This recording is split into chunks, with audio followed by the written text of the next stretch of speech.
Well, Andrea, it's a pleasure being here with you. And you were saying you enjoyed your time in Mexico, 3 to 4 months, actually? Very much so. We were coming back and forth a lot in that time. Many of the sequences we had to shoot in Mexico, without giving too many spoilers, were quite epic and vast and involved. Stunts and a lot of high-speed work, and there was a lot to achieve in what seemed like a very short time, but we did it. It was wonderful working here. It was wonderful working with the crew here. They were fantastic. But we shot this in 5 places. We started off in New Orleans in the US, and then we came here to Mexico, and then we were in Calabria in Italy, and then after that we were in Morocco for about 6 months off and on, and then we were in Senegal for the end of the shoot. So we really were all over the world with this shipment of cocaine. That sounds like a James Bond movie. Yeah, in terms of the amount of different locations, it was a little like that. Bien, pues es un gusto estar con Dane DeHaan. It's a pleasure being here with you again. But of course, you were here in my country for several months working in this little project of yours that sounds like a James Bond movie.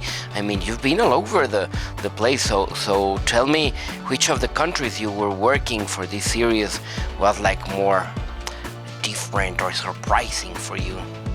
They were all pretty cool in their own right. I had never been to New Orleans. That's where we started.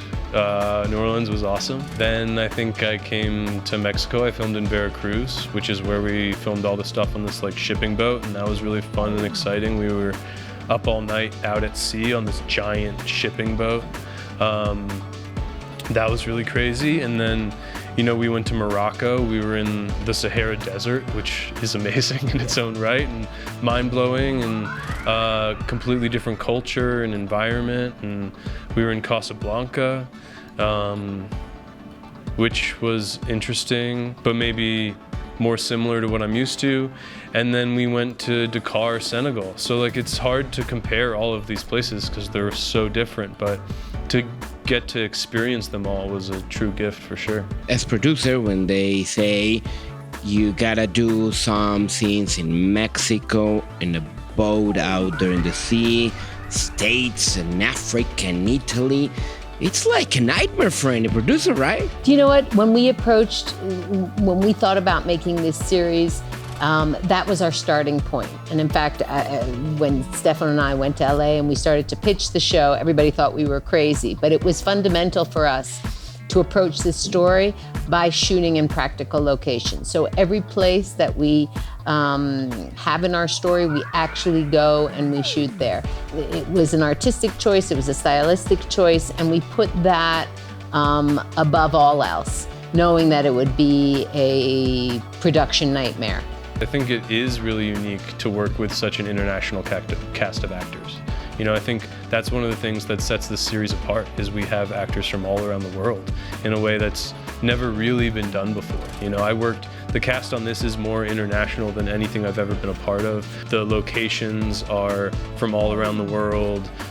We have 7 different languages spoken in it or something like that. I think that's what makes it truly unique, And then the other part of your question, the core group of our crew was always an Italian crew, because it was a Italian production mainly.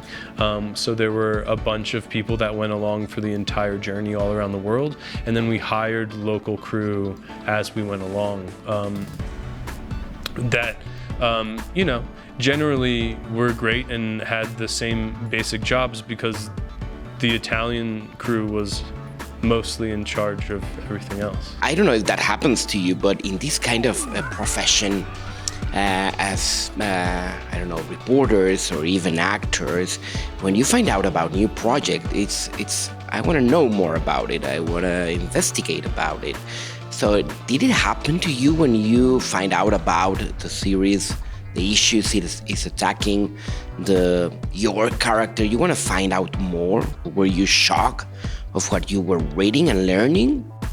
Well, it's almost impossible not to find out more, because the series that this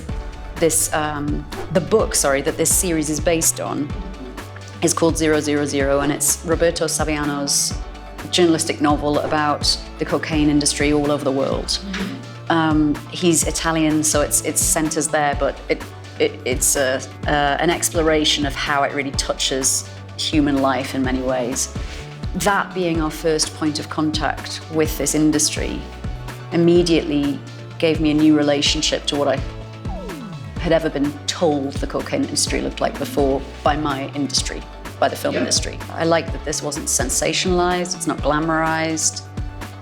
It's shot beautifully, it's luscious, it's epic, cinematography's amazing, but the reality of the story is brutal and painful, and many lives are lost. And it's hard to see these anti-heroes. We have many anti-heroes in this series. It's hard to see these anti-heroes wielding their power over people in their community who have less money.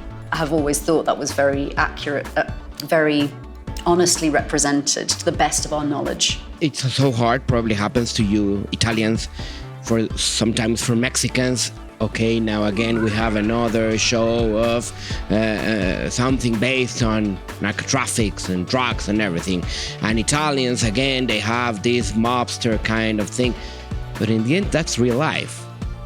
So when did you jump that stereotype barrier to start to tell something that was so near to what actually happens out there? But I think that the stereotype is how you tell the story, can be a stereotype. But if you are constantly searching for the truth, this is never a stereotype. And every time it is gonna be different, it's gonna change. And this is, it's part of our life, and everybody knows. And then if you tell the story honestly, without cheating, without cheating, it's this honesty is something that is recognized by the audience. So I feel that to keep talking about something that exists, it's important, because we are again and again putting a spotlight on a phenomenon that is there. Thank you very much, and congrats. Thank you. It's a great series. Thank you. I'm glad you like it. Dane, thank you very much, and welcome back to Mexico. Thanks. Guys, thank you very much. Thank you. Grazie mille. Grazie a te. Piacere per me. Grazie a te.